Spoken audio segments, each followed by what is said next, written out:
So the IFL League meetings happened in Phoenix, Arizona earlier on in this month, and there are some rule changes coming out that I want to talk about. I am Matthew Jacobson for Arena Football Talk, and without further ado, let's go ahead and jump right into it. So the league has announced 6 rule adjustments. You have the kickoff rule adjustment, positive yardage rule in final minute, linebacker blitzing rule was simplified, the twist rule was eliminated, wide receiver motion adjustment, and the linebacker and receiver contact in the box. As someone who has been covering the Indoor Football League and the Arizona Rattlers since 2019, I'm glad the twist rule is gone because, frankly, I couldn't comprehend it. I didn't fully know what was going on there, but let's go ahead and jump into these changes. So the kicking rule adjustment is any kicked ball that passes through the end zone without touching the field of play will now be marked at the kicking team's 20-yard line as opposed to midfield, the 25-yard line. They say it was changed for consistency. I'm assuming they just want more kickoffs returned, but there you go. So the former rule requiring positive yardage in the final 60 seconds of the game has been reinstated.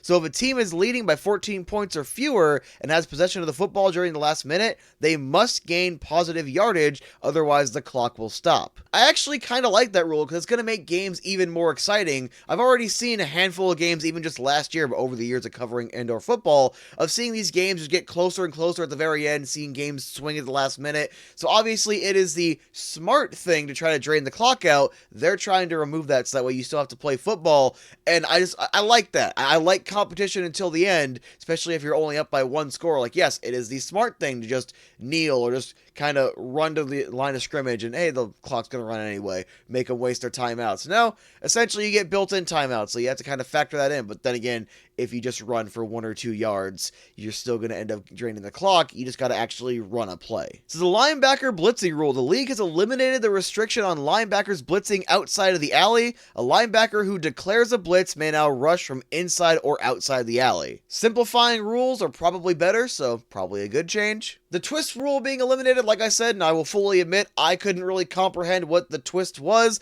and it's like you had so many illegal twist penalties over the last few years that probably good to just get rid of it. Wide receiver motion adjustment, this one is big. So the 1 yard grace for wide receivers in motion crossing the line of scrimmage has been removed. A receiver's foot crossing the line at the snap will now be considered a false start. Other body parts such as knee, hand, or head will not determine the penalty. This always confused me. It's one of my favorite aspects of indoor football, the fact that you actually can be in motion. It creates more exciting plays, kind of those longer receptions, longer passing plays. However, I was always confused why they were able to go offside. You're still offside. I know it's a false start from the offense's perspective, but you're still offside. I have no idea why that was never a penalty, why that was always allowed.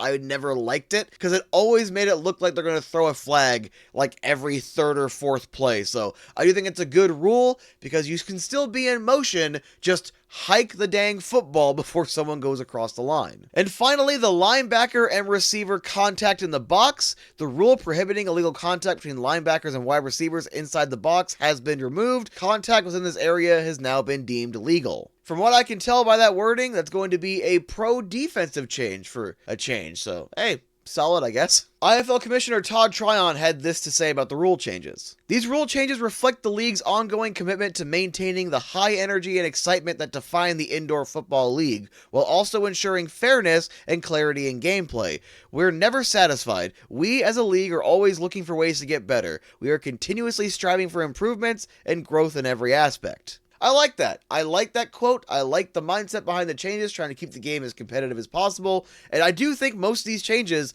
are going to be good. I really can't think of one of these that I think would be a bad rule. However, if you understand the twist rule more than I do, leave a comment below because I actually want someone to explain that because I haven't been able to find an explanation for myself. But anyway, that is the result of the league meetings. Those are the rule changes for the IFL heading into the 2025 season. For more IFL coverage, make sure to stay right here at Arena Football Talk. I am Matthew Jacobson, signing out.